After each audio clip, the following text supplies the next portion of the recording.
The schoolyard was alive with chatter and laughter that morning, as children in neatly pressed uniforms streamed through the gates. The yellow bus had just dropped them off, and clusters of friends huddled together, trading stories, jokes, and snacks before the bell rang. In the middle of all the cheerful noise, however, stood a little girl in a soft pink dress. Her name was Emily Chen, a shy 8-year-old who clutched a notebook tightly to her chest. Unlike the other students, Emily stood alone. Her eyes, dark and heavy, looked down at the cracked pavement beneath her shoes. The corners of her lips trembled, and though she tried her best to stay strong, tears silently escaped down her cheeks. The notebook she held was no ordinary one. To Emily, it was her world. The cover had been decorated with doodles of flowers and stars, and inside were pages filled with her deepest thoughts, her attempts at poetry, and stories about magical places where heroes always won. But now, that precious notebook was torn, the pages ripped mercilessly by the very classmates who now stood pointing and laughing at her. "Look at her face," one girl snickered, pointing toward Emily. "She thinks she's some kind of writer," another boy jeered. "Her notebook looks like trash now," a voice chimed in from the crowd. The laughter grew louder. Emily squeezed her notebook tighter, trying to protect what little was left of it. She wanted to vanish, to disappear into thin air. Every finger pointed at her felt like a sharp needle, piercing her small heart. At that moment, a soft yet firm voice broke through the noise. "Enough!" The children turned. Miss Parker, their homeroom teacher, stood nearby holding a blue lesson folder in her hand. She was tall, with kind eyes that never missed the pain behind a child's forced smile. Walking gracefully yet purposefully, she knelt down beside Emily and gently wiped the tears from her cheeks with a tissue. "It's okay, sweetheart," she whispered. "Don't cry. You did nothing wrong." Emily's lips quivered, but she said nothing. She simply buried her face in the torn notebook, trying to hide. Miss Parker looked around at the other children. Her smile faded, replaced by an expression of quiet disappointment. "Do you see what you've done?" she asked them softly, but her words carried weight. "Is this what we do with our classmates? To laugh at their pain? To tear apart what they love?" Silence fell. The children who had been pointing only moments ago lowered their hands. Some shuffled uncomfortably, guilt flickering across their faces. But Emily still stood frozen, her little body trembling. Miss Parker placed a reassuring hand on her shoulder. "You have a brave heart, Emily," she said. "And I can promise you this: no torn page can take away your gift. What you have in here," she tapped the notebook gently, "is more powerful than any cruel laugh. Never forget that." A lonely walk home. That afternoon, Emily walked home alone. The houses on her street looked cheerful with flower beds and children's bicycles scattered across driveways, but Emily's heart was heavy. She thought about her notebook, now crumpled in her backpack. She thought about the laughter that still rang in her ears. She thought about how she never seemed to belong anywhere. Her parents worked long hours at a family-owned restaurant, so she often spent her afternoons by herself. Opening the door to the quiet house, she dropped her backpack on the floor and sat by the window. She pulled out the notebook. The torn pages fluttered sadly, like broken wings.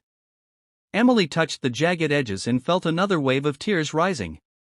"Why can't they just leave me alone?" she whispered to herself.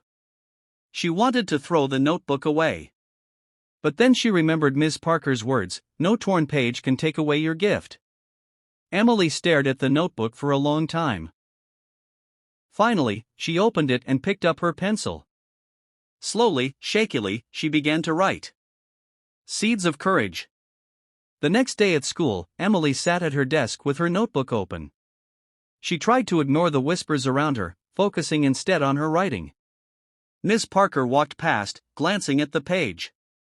She smiled. "You're writing again," she said softly. Emily nodded, too shy to speak. "That makes me proud of you." Something shifted inside Emily. Those words, simple as they were, gave her a little spark of courage. Over the next week, Emily began writing even more. During recess, while others played tag or soccer, she sat under the shade of an old oak tree, filling page after page. Some children still teased her, but others began to notice her dedication.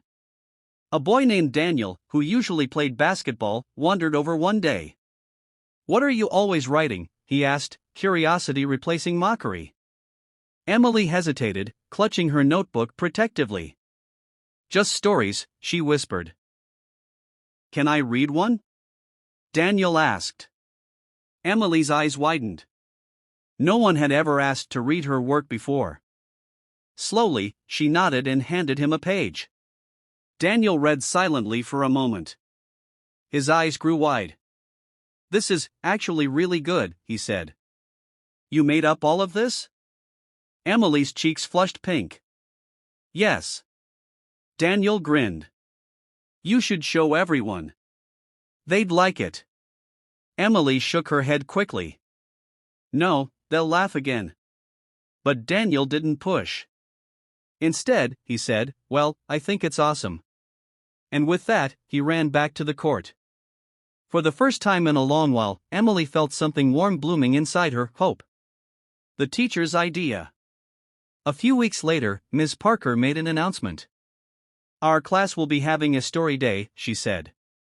"Anyone who wants to share something they've written can read it aloud. Stories, poems, essays, all are welcome." The classroom buzzed with excitement. Some kids groaned, some cheered. Emily froze. Her heart pounded. This was her chance. But also her greatest fear. What if they laughed again? What if they tore her words apart the way they tore her notebook? After class, Ms. Parker knelt beside Emily's desk. "You don't have to, sweetheart," she said gently. "But if you want to, I'll be right there beside you." Emily looked into her teacher's kind eyes. She thought about the torn notebook, the laughter, the loneliness. Then she thought about the words she had written, words that had helped her survive those moments. Maybe, just maybe, those words could mean something to others too. She swallowed hard and whispered, "I'll try." Story day. The day finally arrived. The classroom was decorated with colorful drawings and posters. Parents had been invited to listen, and the atmosphere buzzed with nervous energy. One by one, students went to the front to share their stories. Some read funny ones, making the audience laugh.